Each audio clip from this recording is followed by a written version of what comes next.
Hola, hola, hola, ¿qué tal mis amigos? Dios les bendiga muchísimo. Ya estamos en la sección Pregúntale al pastor, la sección que te responde las preguntas de la Biblia y las preguntas de la vida. No existe peor pregunta que la que no se hace. Y vamos directamente a la pregunta del día. Pastor, después que una persona recibe a Jesús en su corazón, ya es salvo.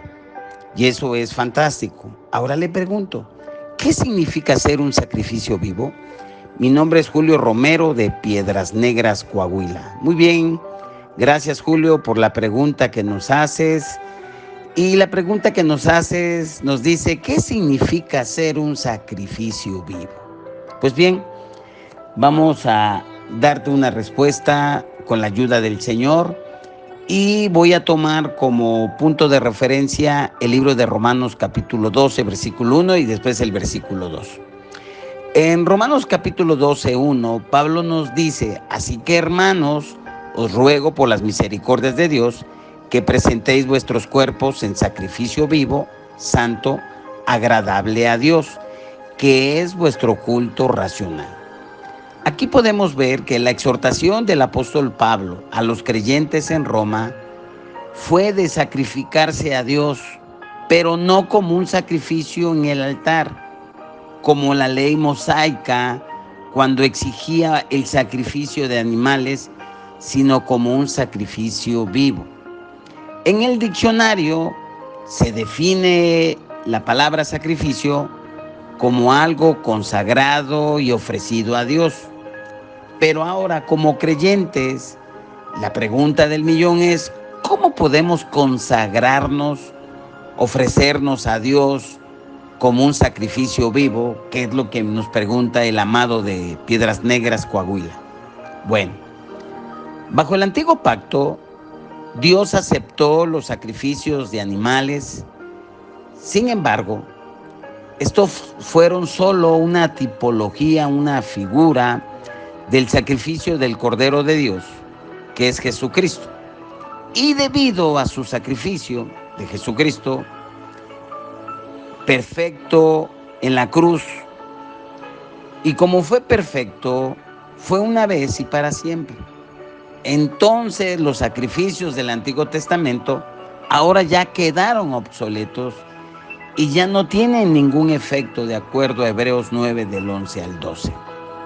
Ahora, para aquellos que están en Cristo, para los que hemos recibido a Jesús como nuestro Señor y Salvador, por la virtud de la fe salvadora, la única adoración aceptable es ofrecerse totalmente al Señor.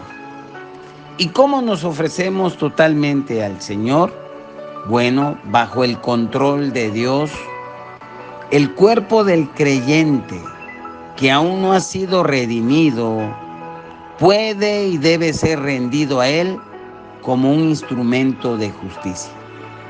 El libro de Romanos, en el capítulo 6, versículo 12-13, nos lo aclara y nos dice, no reine pues el pecado en vuestro cuerpo mortal, de modo que lo obedezcáis en sus concupiscencias. Aquí viene una indicación y nos dice, no reine.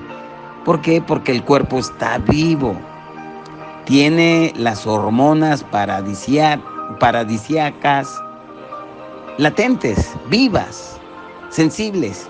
Y nos agrega el versículo 13, ni tampoco presentéis vuestros miembros al pecado como instrumentos de iniquidad, sino presentaos vosotros mismos a Dios como vivos entre los muertos y vuestros miembros a Dios como instrumentos de justicia.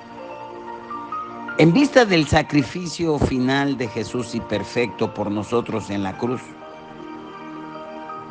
lo que el Señor nos está pidiendo aquí en Romanos 6, 12, 13, que es presentar nuestros cuerpos a Él, eso le llama razonable. No le llama algo extraordinario, es razonable. Si Jesús ya dio tu vida por ti, es razonable que tú y yo presentemos nuestro cuerpo a Dios.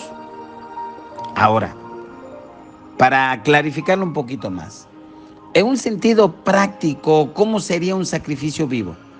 Bueno, el libro de Romanos 12:2 nos da la respuesta. No os conforméis a este siglo, sino transformaos por medio de la renovación de vuestro entendimiento, para que comprobéis cuál sea la buena voluntad de Dios, agradable y perfecta. Aquí, este versículo nos ayuda a entender que nosotros somos un sacrificio vivo para Dios cuando no nos conformamos a este mundo. Ahora, si una persona quiere ser un sacrificio vivo a Dios, pues no se debe de conformar al mundo. Y el mundo se define para nosotros, se define en 1 Juan 2:15. Nos dice, y lo voy a mencionar, lo voy a recitar: no améis al mundo ni las cosas que están en el mundo. Si alguno ama al mundo, el amor del Padre no está en él. Porque todo lo que hay en el mundo, los deseos de la carne 1, los deseos de los ojos 2 y la vanagloria de la vida 3, no provienen del Padre, sino del mundo. Ahora, aquí nos hablaron de esos 3 deseos: deseos de la carne, deseos de los ojos y la vanagloria de la vida. Todo lo que el mundo tiene que ofrecer se reduce en esas 3 cosas. Los deseos de la carne. ¿Qué son los deseos de la carne? Incluye todo lo que apela a nuestros apetitos, incluye los deseos excesivos de comida, de bebida, de sexo y cualquier otra cosa que satisfaga las necesidades físicas. Todo a su medida está bien. Todos los excesos son malos. El número 2, los deseos de los ojos. Incluye principalmente el materialismo, la codicia de lo que vemos que no tenemos y la envidia de aquellos que tienen lo que nosotros queremos. Es decir, los deseos de los ojos es tremendo y eso opera mucho en la gente. Por eso la gente, cuando se corrompe y está en la política y está en un puesto de posición de poder, pues se hace y no se conforma con una casa, con otra casa, con otra casa, y es evidente la corrupción. El otro punto, el orgullo de la vida, se define por cualquier ambición, por aquello que nos hace sentir agrandados y nos pone en el trono de nuestras propias vidas y vemos de abajo hacia arriba a la gente. Esos son los deseos. Si nosotros queremos sacrificar, presentarnos a Dios como vivos, esas son las 3 áreas: los deseos de la carne, los deseos de los ojos y el orgullo de la vida. La pregunta es, ¿cómo pueden los creyentes no conformarse a este mundo? Bueno, la única manera de transformarnos, de renovar nuestras mentes, es solamente a través del poder de la palabra de Dios. El poder de la palabra de Dios nos transforma en estas 4 cosas. Por eso necesitamos escuchar la palabra. Dice Romanos 16 que la fe viene por el oír y el oír de la palabra de Dios. Tenemos que escuchar todos los días la palabra, leer, escuchar la palabra, estudiarla, así como los de Berea, ¿verdad? Que buscaban, separaban lo que no era, se comían lo que era. Tenemos que memorizar la palabra del Señor. ¿Cómo limpiará el joven su camino? Con guardar la palabra. La palabra tiene el poder de cambiarnos. Hay que memorizarnos la palabra de Dios. Meditar en las Escrituras. Así como dice el Salmo 1, 2, 3, ¿verdad? Es la única manera que vamos a ser prosperados. Es el plantarnos junto a corrientes de agua viva. Y eso es la meditación, el estudio en conciencia de las Escrituras.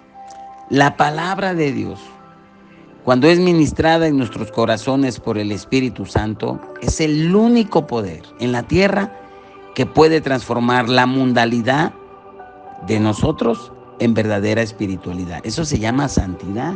Nosotros ya somos salvos, ya nadie nos puede